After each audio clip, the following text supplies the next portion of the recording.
अध्याय 17। थेसलनीके में यहूदियों का विरोध।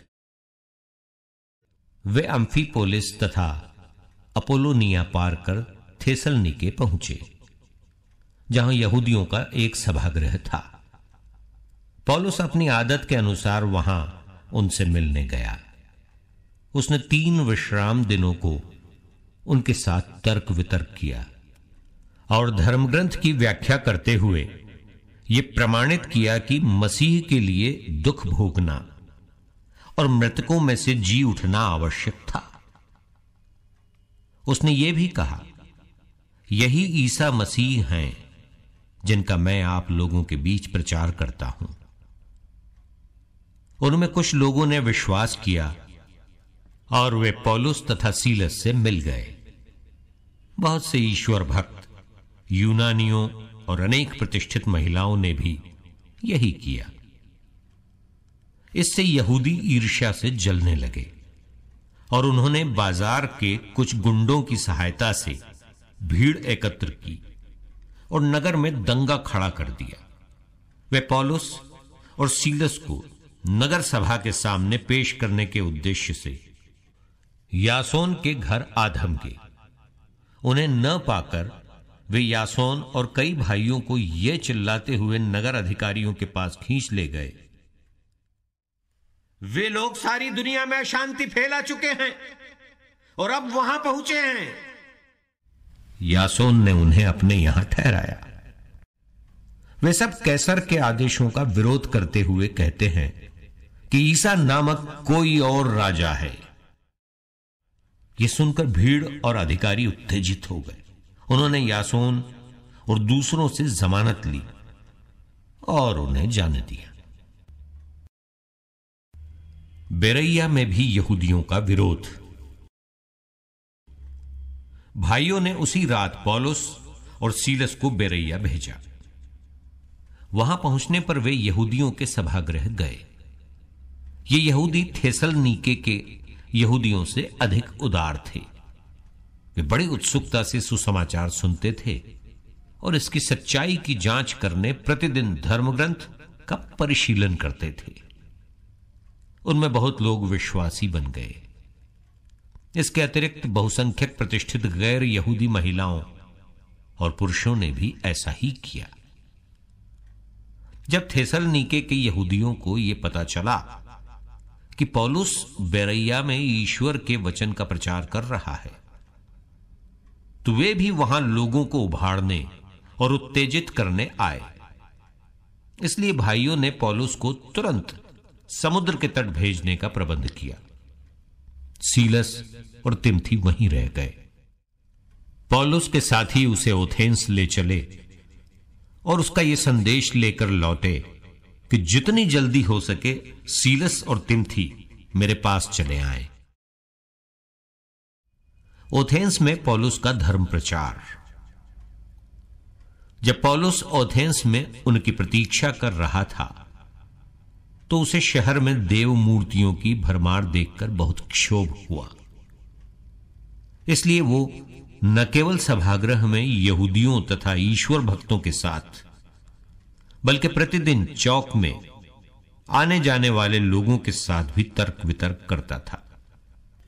वहां कुछ एपिकूरी तथा स्तोईकी दार्शनिकों से भी उसका संपर्क हुआ।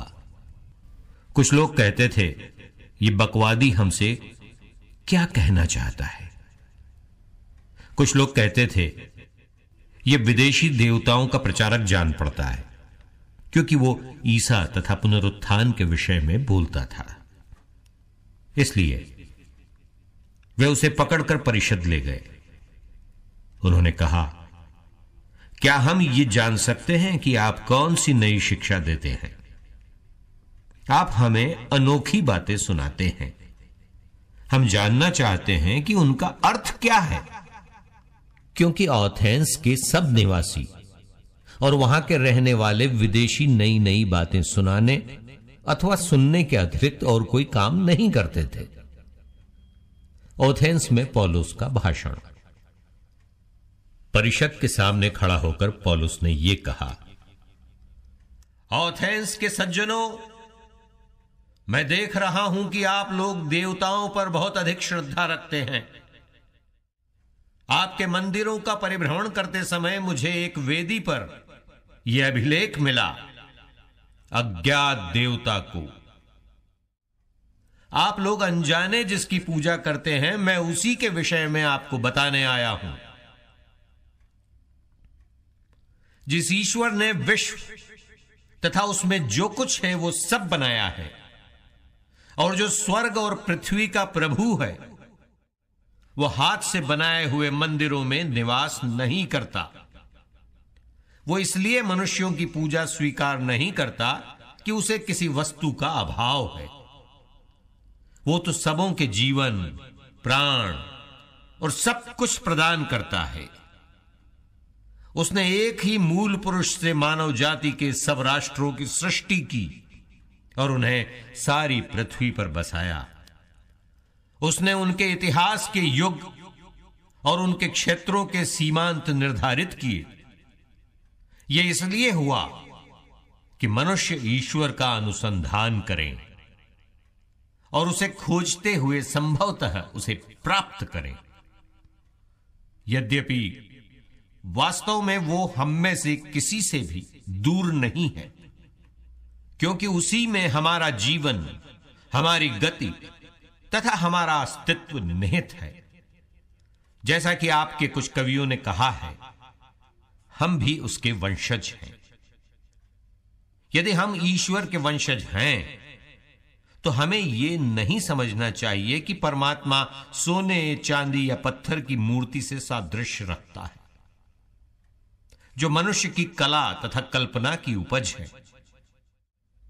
ईश्वर ने अज्ञान के युगों का लेखा लेना नहीं चाहा, परंतु अब उसकी आज्ञा यह है कि सर्वत्र सभी मनुष्य पश्चाताप करें, क्योंकि उसने वो दिन निश्चित किया है जिसमें वो एक पूर्व निर्धारित व्यक्ति द्वारा समस्त संसार का न्यायपूर्वक विचार करेगा। ईश्वर ने उस व्यक्ति को मृतकों में से पुनर्जीवित कर सबों को अपने इस निश्चय का प्रमाण दिया है।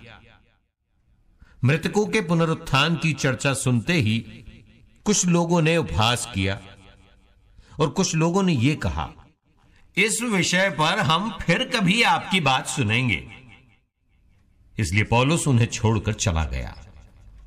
फिर भी कई व्यक्ति उसके साथ हो लिए और विश्वासी बन गए, जैसे परिषद का सदस्य दियोनेसियुस, दामरिस नामक महिला और अन्य लोग भी।